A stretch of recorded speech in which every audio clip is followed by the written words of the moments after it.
Fiorentina have had an impressive start to their season. We're taking advantage of the new live start point feature in career mode to capture Fiorentina's current form, picking up this save in early December. As it stands, we're in 4th place in Serie A and 6th place in the Conference League. While the game provided a default lineup, I made a few modifications to create a more realistic starting 11, and for instructions and tactics, I've mirrored the actual strategies that FC25 has implemented for Fiorentina, adding an extra layer of realism. David de Gea has been phenomenal for Fiorentina this season. It's incredible to think that he was without a club for an entire year. I also want to take a moment to send positive thoughts to Eduardo Bove. Due to medical emergency he experienced on the pitch, he won't be part of this rebuild, but I wish him the best in his recovery and future. Raffaele Palladino will be leading the club in this rebuild, and to top it off, we've done our best to faithfully recreate the Stadio Artemio Franchi in-game. We'll continue our good form to close out December, heading into the January transfer window, maintaining our 4th place league position in Serie A, but moving up slightly in the Conference League,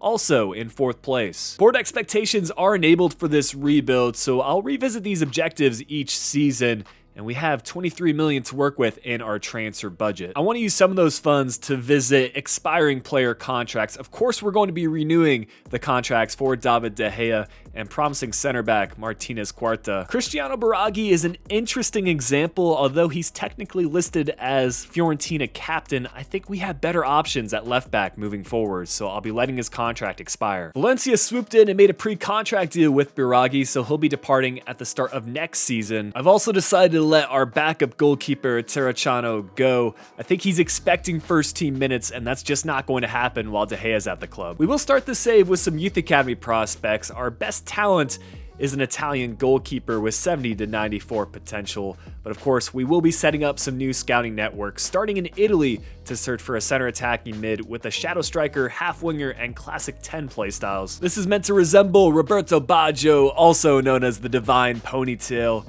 He's a football legend whose artistry and elegance remain unmatched. His career truly took off at Fiorentina, where he mesmerized fans with his dribbling and playmaking. Despite leaving for Juventus in a controversial transfer, Baggio's bond with the Viola faithful endures as a testament to his unforgettable impact in Florence. We'll add another 5-star scout who will be setting up a network in Argentina to search for an advance forward. This search is meant to find the next Gabriel Batistuta, or Batigol, who's a Fiorentina icon and one of football's greatest strikers. Known for his powerful shooting and clinical finishing, Batistuta became Fiorentina's all-time top scorer, even staying loyal during their relegation. We've got one more scout left, and he'll be staying in his home country of Montenegro to find a center attacking mid or striker with the shadow striker, playmaker, and false 9 playstyles. This was a happy coincidence to find the next Stevan Jovetic, who shone brightest during his time at Fiorentina, where his flair and creativity lit up Serie A. A versatile forward, Jovetic became a fan favorite with his dribbling vision and knack for scoring crucial goals. His time in Florence laid the foundation for a successful career across Europe. Although we didn't have a great start to the second half of the season, we recovered some form in February and find ourselves at the start of the knockout stage in the Conference League. Here is how the group stage tallies ended up. We finished 4th, and a quick overview of some of the other teams that made it to the playoffs and also will be competing in the knockout stages. Our first opponent is going to be Vitória SC from Portugal. They've got a decent potential player with Thomas Hendel, the Portuguese youth international, who also has eligibility for Austria. We won the first leg 1-0, and the second leg also goes 1-0 in our favor, putting us through to the quarterfinals against Panathinaikos. There is a former Fiorentina player at the club with Dragowski, who back in the day had some great potential in career mode. Panathinaikos actually managed the upset in the first leg, but we recover in the second leg away from home and ultimately advance 3-2 on aggregate, putting us up against Hearts in the semi-finals. A great story for them in the Scottish Premiership to qualify for European football. Unfortunately, I feel like they're our easiest opponent yet, and the scoreline certainly represented that. 2-1 in the opening fixture and a duplicate 2-1 scoreline in the second leg means that we're through to the final of the Conference League, where we'll play against Ghent. We are in exceptional form leading up to this fixture, but with this being the last match of the season, I did want to cover some of our domestic results. This Conference League final will have some big implications as we currently sit 7th, so winning this competition is our easiest path to the Europa League. Napoli do win the Serie A title, with Inter, Juventus, and Lazio rounding out the top 4. The relegation spots going to Cagliari, Como, and Lecce. Cremonese and Palermo securing automatic promotion to the top flight of Italian football, where Pisa will be joining them. For the Coppa Italia, we make it all the way to the semi-finals, where we ultimately saw a defeat to Milan, who then go on to beat Atalanta in the final. And Real Madrid starting the season with a 3-0 win against Atalanta in the UEFA Super Cup. I would say we're favorites for this final, but I won't take Ghent lightly as they're also in winning form. Here's how our squad will line up, the results of this match shaping the future of this rebuild.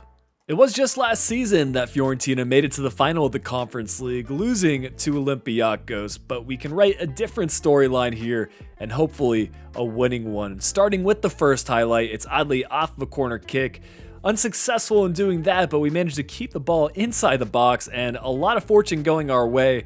Just some weird stuff going on from the game there, and I'm really on the fence of whether I want to continue letting the computer play out these highlights in interactive match sim.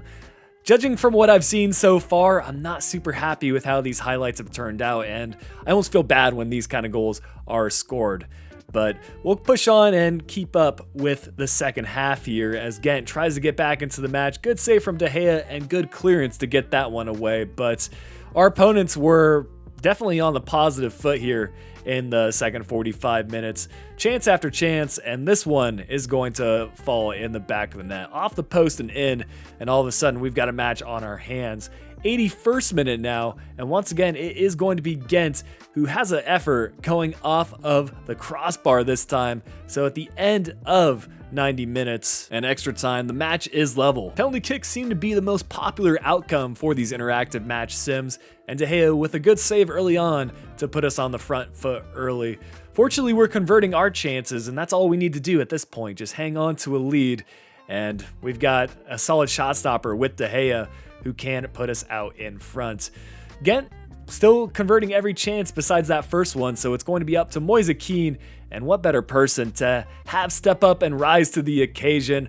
Our striker, who is leading the club for goals right now, seals the deal for us. That is going to be victory in the Conference League and a step up to the Europa League next season as far as European football goes. Honestly, I found it fitting that De Gea played a big role in this penalty shootout on one side of things, and then Kean was the one to finish things off and score the winning penalty. A really strong first season in this rebuild. Admittedly, we jumped in halfway and had a good head start with Fiorentina in a positive league position, but we finished the job in the Conference League, and I'm excited to see what we can do with a full season under our management. Reviewing some of the other European competitions, Real Madrid were Champions League winners, with Manchester United winning the Europa League. A surprise player with Lucas Beltran being the top goal scorer. 25 goals from 49 appearances is a solid outing. Slightly surprised not to see him in the top 5 for Serie A goals, but he will rank in the top 10 at that 9th place spot. It was a great loan spell for Adli, 8 goals and 8 assists.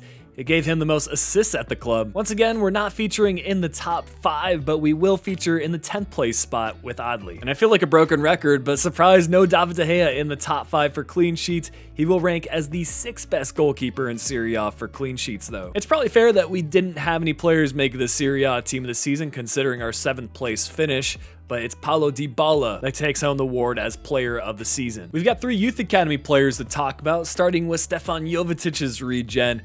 Really talented prospect here with Micah Hervath, a 17-year-old center attacking mid with 78 to 94 potential. Pablo Hurtado is the Batigol regen, and again, we've got a great talent here with a 60 overall center attacking mid with 77 to 94 potential. I'm on the fence of whether I want to keep 14-year-olds in the youth academy because they're not instantly eligible for promotion to the first team, and I kind of forget about them. But Sergio Lorai is going to be the Roberto Baggio regen, and 87 to 93 potential center attacking mid. There's a lot of data that career mode is missing this year, so I've taken it upon myself to create a spreadsheet of sorts to more closely track statistics that I care about.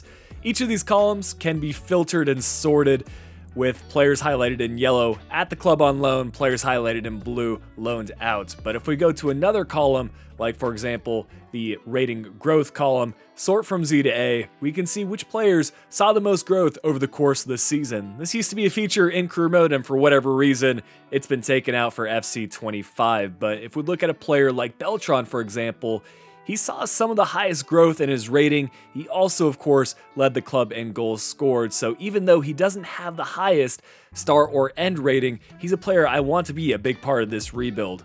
I'm going to leave a link to this spreadsheet in the comments section as well as the description. Feel free to explore it in more detail. It did take a lot of time for the data entry, and it might be something I replicate for a future save. Still undecided on that, but let me know what you think of it in the comments section.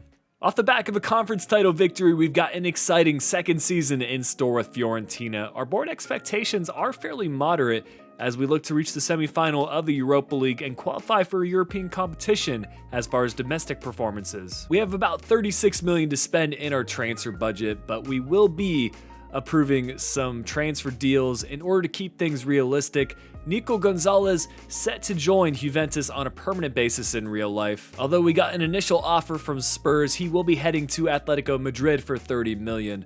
And Zola also leaving Fiorentina to head to the Premier League for 12.5 million as he joins Brighton. Josip Brekalo off to Fenerbahce for 7.5 million. Lucchesi de Mechelin for 1.7 million. Bianco leaving the club for 3 million. Amrabat with an interesting move to River Plate for 15 million. And finally Christian Kouame to Villarreal for 12.5 million. Our first order of business is to bring back several of the players that we had at the club on loan last season, starting with Robin Gosens. He'll mark his return for 15 million, slightly below his valuation of 15.5 million. Andrea Colpani is a really exciting player. Recommend watching some of his highlights on YouTube. And we actually saw a big jump up in his valuation shortly after we signed him. It ended up being a 35 million transfer fee, but you can see he's up to an 81 overall and a few million more than his current valuation of 28 million. I feel like Yassine Adli has been in career mode for such a long time. It's great to see him doing well for Fiorentina. We also brought him in for 15 million, significantly less than his valuation of 18 million. With how much Fiorentina have been utilizing free agent signings like they did with De Gea, I thought bringing in Inigo Martinez would be a fantastic addition to improve our defense. He's one of La Liga's most reliable defenders, building a career on consistency and intelligent play. Starting at Real Sociedad, he made his mark with solid tackles and even a few memorable goals before joining Athletic Bilbao in 2018. Top clubs like Barcelona have taken note of his consistency, signing him for the 23-24 season. I'm a bit shocked he was available as a free agent, but I couldn't pass up on this opportunity. We're going to stick with our theme of signing Spanish players with the addition of Adrian Bernabé, who's a rising talent making waves in European football. A product of Barcelona's academy, he honed his skills before moving to Manchester City, where he learned under Pep Guardiola. Now at Parma, Bernabé is showing his class in Serie B, impressing with his vision, technique, and versatility in midfield. Known for his creativity and ability to control the tempo of a game, he's a name to watch as he continues to develop. It's a pretty expensive transfer fee, but I think it will be worth it for Bernabé as he joins the club for 25 million. With the outgoing departure of Kouame, I thought we would bolster up the striker position with Gift Orban, who's one of football's most exciting young strikers. He made headlines with his incredible goal scoring for Ghent before joining Lyon last summer, but with the club's ongoing financial struggles, I feel like a transfer away could be a realistic possibility. And we made a great deal to make this happen. 12.5 million is nothing, especially considering his valuation is above that at 15.5 million. A couple of new scouting updates for you, beginning with a right winger, striker, and left winger from Italy, who of course will look to resemble Federico Chiesa, who began his rise to stardom at Fiorentina following in his father Enrico's footsteps. A dynamic winger with blistering pace and a sharp eye for goal, Chiesa became a key player for the Viola before making his move to Juventus. Now at Liverpool, his time in Florence showcased his potential as one of Italy's top talents. Speaking of Liverpool, our next scouting update will search Egypt for a right midfielder slash right winger resembling Mo Salah.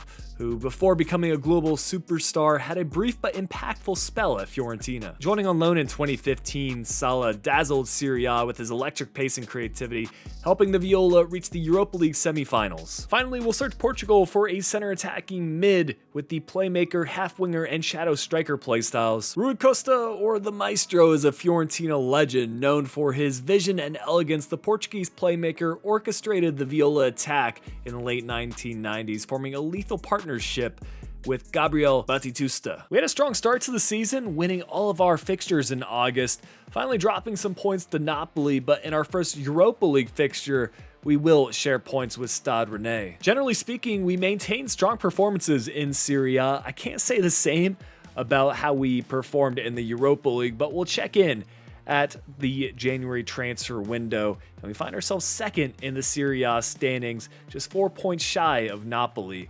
As far as the Europa League, we're still in playoff contention in the 16th place spot. Our squad has stayed fairly consistent and no injury concerns.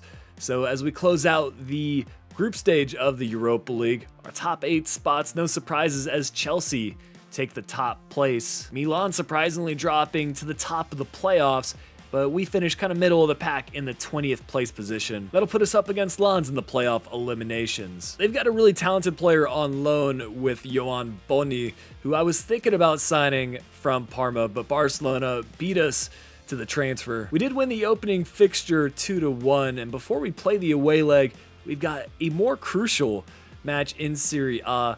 This result could decide who wins the title, as if we get anything short of a win, Napoli will almost certainly keep their place at the top. Here is the Napoli lineup. Victor Osimhen returning to the club after his loan spell. There's a reason he's one of Serie A's top strikers, and he is going to be a force to be reckoned with in this one. But we're building a strong squad at Fiorentina, and who knows what we might be able to do. It's the fact that Napoli superstars like Kvara and Osimhen are still at the club that will make this match difficult. It is Kvaratskhelia that plays the ball in the center. It's a good save though from De Gea to deny the effort. Osimhen finds Politano in the middle over to one of their midfielders, and ultimately we will be able to get away, keeping this match scoreless. Just a few moments later though, in the 14th minute, it's Kvaratskhelia skipping by one of our defenders, a far post cross, and Osimhen with the header to give Napoli the go-ahead goal. I'm not sure there's much we could have done about this one. Osimhen had the height advantage, and he was definitely the winner on that aerial contest, and it's a good goal to open up the scoring. We'll look to answer back here in the second half as Parisi sends in a cross of his own, and it's Colpani with the header. I was talking about his highlights earlier on in this rebuild, and I think that's a pretty interesting goal. Not exactly one I would have expected, but Colpani a chance to make it 2 and give us the lead, but we are denied by the Napoli goalkeeper, who actually kept things level pretty far into this match. We just couldn't hold on though, as this is just really bad luck, and it really makes me frustrated to play FC 25 sometimes when goals like this happen. Granted, it kind of happened for us in our favor for the Conference League final, but to lose in this sort of fashion in Napoli, I'm not sure I can think of a better adjective to describe it. But it is what it is, and we'll just need to roll with it as we return back to the Europa League action. That second leg against Lens ends up scoreless, so we advance to the round of 16 against Eintracht Frankfurt. They do have an Egyptian player, as we were searching for an Egyptian right midfielder like Salah, but it's Omar Marmoush, who had an 83 overall, will be leading the way for Frankfurt. We put 3 goals past them in the first leg, though, to have a strong aggregate lead, and we win the second leg 3-2 to put us through to the quarterfinals up against Chelsea. They finished first during the group stage, and they have an 89 rated Cole Palmer leading the club. He ended up getting the equalizing goal to keep things level heading into the second leg, but a missed pen from Palmer and a goal from Keane puts us through to the Europa League semi-finals against AC Milan. Christian Pulisic, probably in the best form of his life since moving to the Italian club, and he currently features for them at an 85 overall. It was just the one goal from Morata that put Milan ahead, and we were just unable to answer in the second leg, ultimately losing 3-0 on aggregate, and that is how we are going to see the end of our season close. When things are all said and done, we finished 12 points behind Napoli for the top spot. That match against them probably wouldn't have changed the momentum of the Serie A title, but still disappointing nonetheless. Middle of the pack going pretty much as expected. Some of the surprise teams are Atalanta in 10th place spot and Parma all the way up in 12th. It is going to be Pisa, Cremonese, and Empoli that do see relegation to Serie B. Como and Sampdoria will see the jump up to Italy's top flight. I'm excited to say that Sassuolo were the team to win playoffs despite finishing 6th in the table. As for the Coppa Italia, we saw quarterfinals exit to Napoli with Milan defeating Roma in the final. The Super Cup going to Real Madrid as they defeated Manchester United. Madrid continuing their winning ways with a victory against Bayern in the Champions League. We of course saw that semi-final exit in the Europa League, Milan going all the way to win it against Aston Villa in the final. Spurs will pick up a trophy as they defeat Panathinaikos in the Conference League. Beltran continuing as the top goal scorer at the club, 30 goals from 55 appearances. I think that's even better than last year, and it will put him in the 3rd place spot for Serie A goals. We also had Moise Kean in the 9th place position. Colpani with 16 assists, staying consistent at that 81 rating. He had the most assists in Serie A, so we've got that going for us with Yassine Adli in the 6th place spot. A really good outing from De Gea too. Only goalkeeper to have more clean sheets than him was Mere. I was pretty surprised only to see 2 of our players in the Serie A team of the season, but it's Osimhen who helped lead Napoli to the title, and he wins Player of the Season. A couple of scouting updates for you. We've got an excellent Portuguese center attacking mid with Daniel Tavares, a 68 rated 18-year-old with 87 to 93 potential. Another high rating for our most solid regen, a 66 rated talent here with Murad Amin, although his potential is only 68 to 88. We'll close things out with Mario Galli, a 62 rated right midfielder with 82 to 92 potential. This 3rd season will give us a chance to show our prowess across all competitions. Season 1 in the Conference League, Season 2 in the Europa League, and now Season 3 in the Champions League. We have gotten a big increase to our transfer budget, up to 70 million, and we've got some player departures to talk about. Mandragora going to West Ham for 15 million as he joins the Hammers and Graham Potter. Luca Ranieri also heading to the Premier League as he joins Bournemouth. Matias Moreno will join Gil Vicente on what was a 3.5 million deal. A couple of other smaller deals with Favasuli heading to Bristol City for 2.5 million. We also got a handful of other smaller deals. These were all 1 million or less in transfer fees, so I just wanted to summarize them. I'd rather spend more time talking about some of our rivals like Murillo, who's a rising star in Nottingham Forest defense and recently signed a new contract extension with them. The 21-year-old Brazilian joined the Premier League side from Corinthians in 2023 and has quickly impressed with his composure, strength, and ability to play out from the back. Known for his aerial dominance and sharp tackling, Murillo has adapted well to the demands of top-flight football. He's one to watch as he continues to grow into a key player for Forest and their remarkable Premier League campaign thus far. This was a 40 million deal and well worth the investment as his valuation comes in at 41.5 million. Samuele Ricci's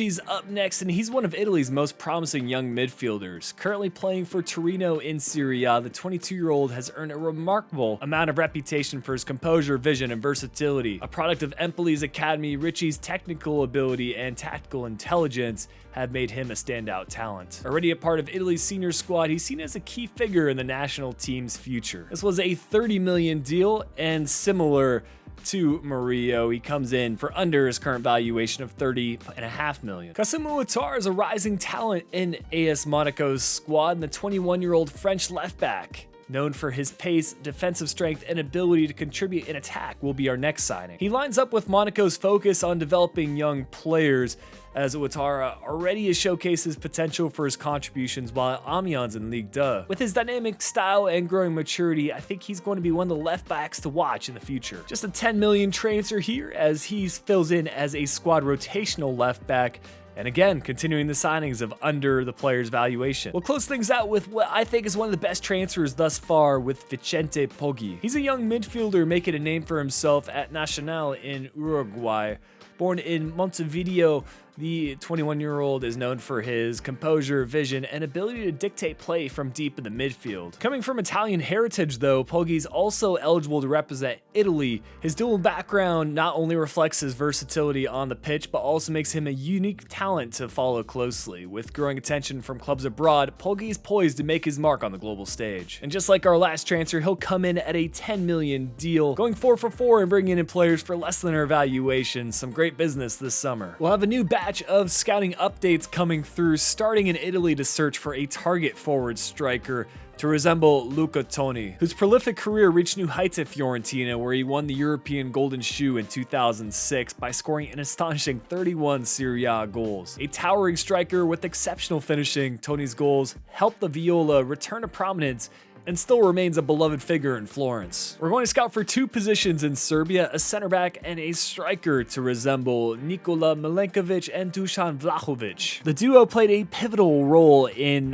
Fiorentina's rise the last few years, with Milenkovic establishing himself as a commanding defender, while Vlahovic's explosive rise as a prolific goal scorer made him one of Europe's most sought-after forwards. Finally, we'll search the United States looking for a poacher and advanced forward striker to resemble Giuseppe Rossi. He had a memorable chapter at Fiorentina where his talent shone despite injury setbacks. His most iconic moment came in the 2013-14 season where he scored a hat-trick against Juventus in a thrilling comeback victory. Despite some complacency in the squad at the goalkeeper position, this Fiorentina team is ready for the Champions League. We're even going to challenge for the Serie A title, but we're not going to win any trophies by picking up draws in our season opener.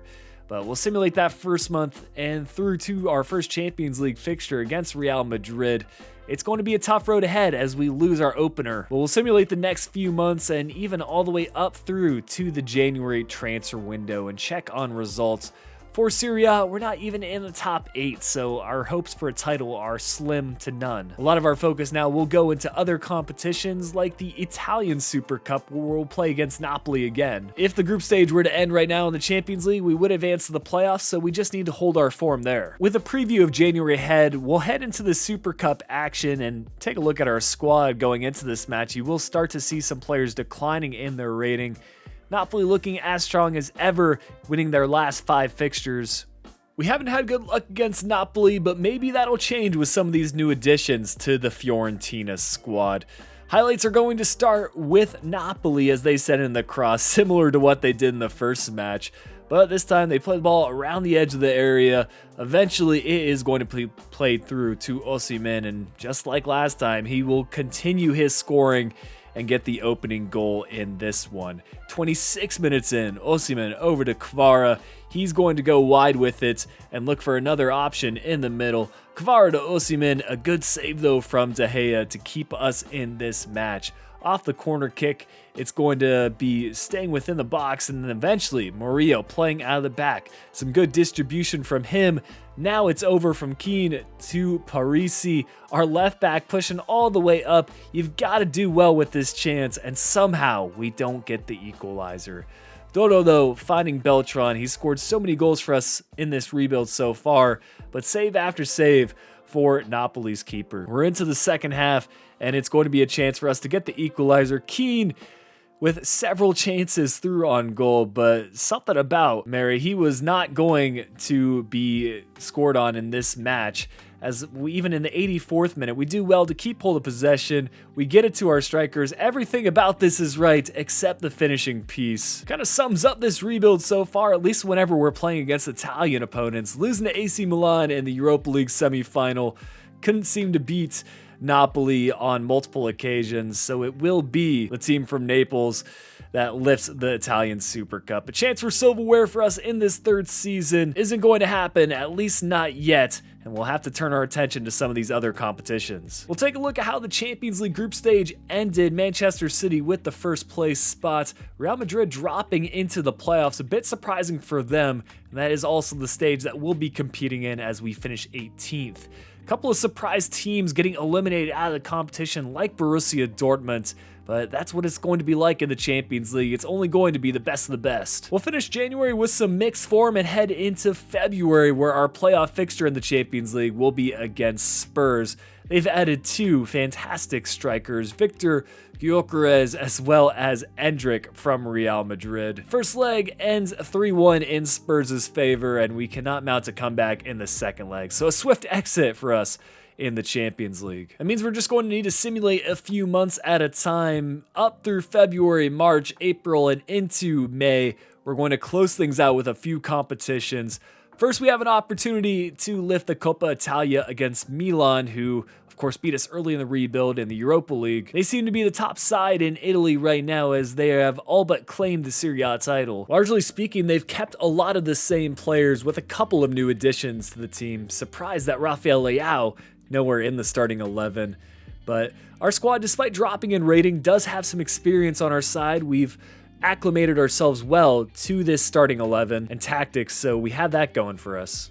I would like to close out this rebuild with some silverware. I know things haven't gone exactly to plan as far as domestic and continental competitions go, but there is still some hope for us, especially when we start with some good highlights like this one. But it's going to be Watkins that plays through Salamakers, a good save from De Gea to keep things level, and we're into the second half. It is going to be a solid defensive effort to try to keep Milan from scoring, but again, just an unfortunate bounce as De Gea gets a hand or a foot or something to it off of Christian Pulisic's shot, but he just deflects it right into the net off of De Gea's right foot. And in the 88th minute, Milan are going to look to seal it. It's going to be a ball played out wide. They collect possession once again, and it's Rafael Leao who's played through. He will be finishing that one to double Milan's lead, and it's disaster for us. We could not step up on the biggest occasions. Maybe that's a good summary of Fiorentina's fortune, but you've got to ride with the highs and the lows, and we'll just have to keep on pushing with future rebuilds. I'm going to close out this Fiorentina episode as we review all results and kind of summarize what my plans are for content in the coming weeks. I know it's the first video I'll be uploading in 2025, but my goal for this year is just to pursue topics that interest me, and whatever happens afterwards is kind of an external factor. Of course, I'll be still taking your input on board because I really value those of you that are watching these episodes and leaving feedback in the comments. But some of the comments that have resonated the most to me are the ones that just ask me to pursue what I'm interested in. Ultimately, if I enjoy making the content, it's more likely that you all will enjoy the content as well. But back to some Fiorentina action. Moise Kean leads the club in goals this season with 32 from 54. He ranks as the 5th best scorer in Serie A, and the only player from our club to make it into the top 10. Kolpani getting into the double digits once again for assists, 10 from 54. Not quite as remarkable as his performances in Season 2, and actually no appearances from us in the top 10 for assists. I do have to say, a lot of players at our club have been regressing. David de Gea only in the 10th place for clean sheets. No Serie A team of the season players for us, but it's Paulo Dybala that takes it as player of the season for the league.